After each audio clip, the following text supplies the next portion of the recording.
दोस्तों, आज हम आपको देवों की भूमि हरिद्वार में हुए एक ऐसे अनोखे चमत्कार के बारे में बताने जा रहे हैं जिसे देख आपके होश उड़ जाएंगे।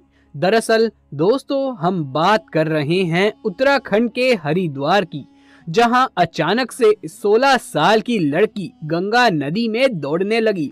दोस्तों, सुनने में आपको बहुत ही अजीब लग रहा होगा, लेकिन ये सत्य घटना है। कहते हैं कि यदि एक बार महादेव की कृपा किसी पर हो जाए तो वो भव सागर को भी पार कर जाता है। ऐसा ही महादेव के परम भक्त के साथ हुआ। तो आइए जानते हैं इस घटना के बारे में। लेकिन दोस्तों, वीडियो शुरू करने से पहले महादेव शिव के सच्चे भक्त कमेंट बॉक्स में हर हर महादेव लिखना बिल्कुल भी ना भूलें। दोस्तों, देवों के देव महादेव के लिए एक लाइक तो जरूर से कर दीजिए। दोस्तों, बहुत समय पहले की बात है। उत्तराखंड के हरिद्वार में एक नागा साधु की कुटिया थी। वो नागा साधु महादेव भगवान शिव के बहुत ही बड़े भक्त थे। वो अपने सरल स्वभाव के कारण अत्यंत लोकप्रिय थे और साधु पूरे दिन महादेव के मंत्रों का जाप करते रहते थे। दोस्तों, हरिद्वार में दूसरे गांव से एक रीना नाम की लड़की रोज उस साधु के लिए खाना लाती थी। उसके बाद ही अन्य साधुओं को रीना खाना खिलाती।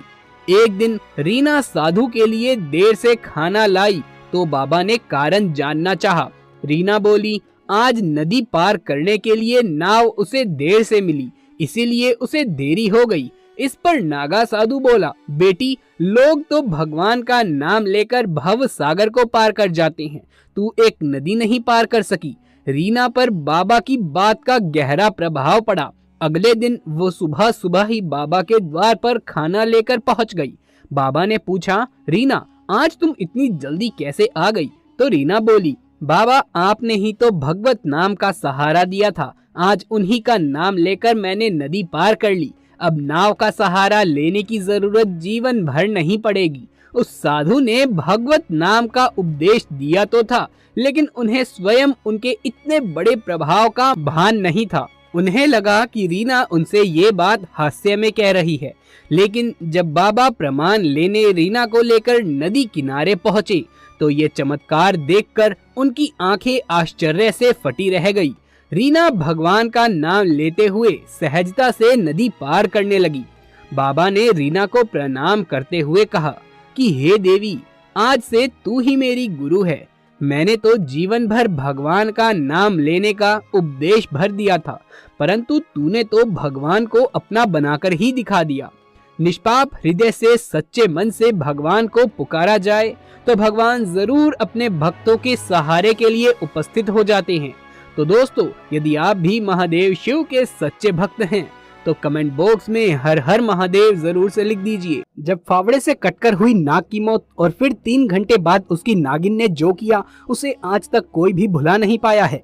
दोस्तों, कहते हैं नाग नागिन का जोड़ा अगर कहीं दिख जाए तो उसे मारना तो दूर की बात, उसे छूना भी नहीं चाहिए, क्योंकि कहते हैं नागिन अपने मरे हुए नाग की आंखों में देखकर ये पता लगा लेती है कि उसके नाग को उससे जुदा करने वाला कौन है, और जब तक अपने नाग का पूरा बदला ना ले ले वो चैन से नहीं बैठती है। और ऐसा ही कुछ हुआ छत्तीसगढ़ के एक छोटे से गांव कमरिया में, जहां सत्य प्रकाश नाम के एक व्यक्ति से नाग की मौत हो गई। और फिर उसके साथ जो हुआ वो देखकर आप भी कांपने लगेंगे। दोस्तों, वीडियो में आगे बढ़ने से पहले आपसे एक छोटी सी रिक्वेस्ट है कि इस वीडियो को लाइक करके हमारे चैनल को सब्सक्राइब कर लें और पास वाले बेल आइकन को भी दबा लें, जिससे अगले वीडियो की नोटिफिकेशन मिले आपको सबसे पहले। चलिए शुरू करते हैं। दोस्तों, छत्तीसगढ़ में कमरिया नाम का एक छोटा सा गांव है, जहां पर एक नागिन ने अपने नाग की मौत पर ऐसा कारनामा कर दिखाया जिसे देखकर हर किसी के पसीने छूट गए। दरअसल इस गांव में खेत ही खेत हैं, जिसमें वहां के स्थानीय लोग खेती बाड़ी करके अपना पालन पोषण किया करते थे। दोस्तों, एक दिन एक नाग नागिन का जोड़ा उस गांव में भ्रमण करते हुए वहां खेतों में पहुंच गया और 3 दिन तक वो जोड़ा खेतों के चक्कर लगाता रहा।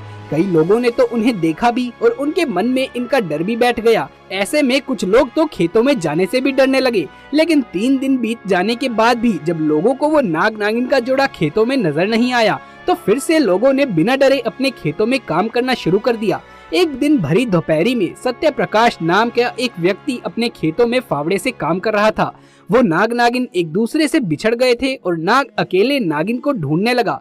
नागिन को ढूंढते ढूंढते वो नाग उसी जगह पर पहुंच गया जहां खेत में सत्य प्रकाश फावड़े से काम कर रहा था और अचानक से उसके फावड़े के नीचे नाग का सर आ गया, जिससे कि उसका सर कट गया। ये देखकर सत्य प्रकाश के पसीने छूट गए। वो जोर जोर से चिल्लाने लगा। तभी खेत में काम करने वाले सभी लोग वहां पर इकट्ठा हो गए। सत्य प्रकाश ने घबराते हुए बताया कि अपना काम कर रहा था मैं और अचानक से ये नाग मेरे फावड़े के नीचे आकर कट गया। इसका सर इसके धड़ से अलग हो गया। उसमें से एक व्यक्ति बोला कि हमारा तो काम ही है खेतों में काम करना और नाग नागिन का खेतों में आना और इनका हमारे हाथों मर जाना, ये तो मामूली सी बात है। इस घटना को ज्यादा गंभीरता से लेने की कोई जरूरत नहीं है। लेकिन वो व्यक्ति ये नहीं जानता था कि ये नाग नागिन साधारण नहीं बल्कि इच्छाधारी नाग नागिन है।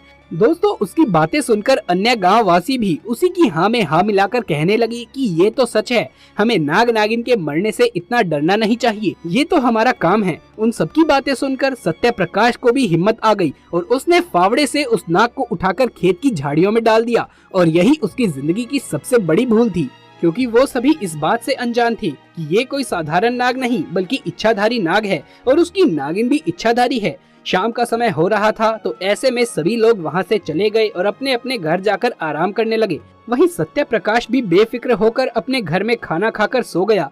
लेकिन वो नागिन शांत कहाँ रहने वाली थी। अपने नाग की मौत का बदला लेने के लिए उसी दिन उसकी मौत के 3 घंटे बाद वो नागिन उनके गांव में आ गई और सत्य प्रकाश के घर को ढूंढते हुए गांव वासियों के घर में घुस गई और लोगों को डसने लगी। उस नागिन ने जैसे ही 2 घरों में लोगों को डसा तो पूरे गांव में हड़कंप मच गया। सभी लोग चिल्लाते हुए गांव के बाहर एकत्रित हो गए।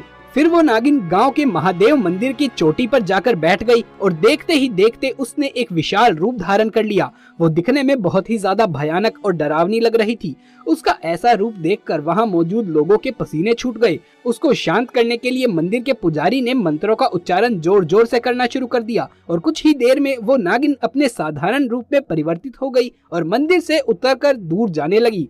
वो पूरी तरीके से शांत होकर अपने रास्ते चली गई। फिर पुजारी को सत्य प्रकाश ने अपने साथ घटी घटना के बारे में बताया, क्योंकि सत्य प्रकाश को संदेह था कि शायद ये सब उसी की वजह से हो रहा हो। पुजारी ने सत्य प्रकाश से कहा कि तुमने उस नाग को अनजाने में मारा है, लेकिन उसे झाड़ियों में यूं फेंक कर आ जाना ये तुम्हारी बहुत बड़ी भूल थी। अब तुम्हारी जान की दुश्मन वो नागिन बन चुकी है। पुजारी ने सत्य प्रकाश को कुछ मंत्रों का एक तावीज बनाकर दिया और कहा कि मैं बस अब तुम्हारी रक्षा ही कर सकता हूँ, लेकिन तुम्हारे कर्म को मिटाया नहीं जा सकता है। वो इच्छाधारी नागिन आज नहीं तो कल अपने नाग की मौत का बदला तुमसे जरूर लेगी, लेकिन ये तावीज उसे तुम्हारे पास नहीं पहुंचने देगा। दोस्तों, अब सत्य प्रकाश की उम्र 73 साल की है, लेकिन वो ताबीज को हमेशा अपने पास रखते हैं, इसीलिए वो आज तक उस नागिन से सुरक्षित हैं। दोस्तों, हमें कभी भी बेवजह ही किसी जीव को नहीं मारना चाहिए, किसी को भी हानि नहीं पहुंचानी चाहिए। लेकिन अगर गलती से ऐसा कुछ हो जाए तो ऐसे में विधिवत उसका अंतिम संस्कार हमें जरूर कर देना चाहिए। सत्य प्रकाश ने नाग का अंतिम संस्कार ना करते हुए उसे झाड़ियों में यूं ही फेंक दिया और यही उसकी जिंदगी की सबसे बड़ी भूल बनी, जिससे कि उसके ऊपर उसके प्राणों का खतरा मंडराने लगा। दोस्तों, इसी बात पर सच्ची श्रद्धा से कमेंट बॉक्स में हर हर महादेव जरूर से लिख दें। ये वीडियो पसंद आया हो तो इसे एक लाइक करके अपने दोस्तों और रिश्तेदारों में इसे ज्यादा से ज्यादा शेयर कर दें। आगे भी ऐसे वीडियोस देखते रहने के लिए हमारे चैनल को सब्सक्राइब करके पास वाले बेल आइकन को भी दबा लीजिए। जल्द मुलाकात होगी आपसे किसी अगली वीडियो में। तब तक के लिए आप सभी का धन्यवाद।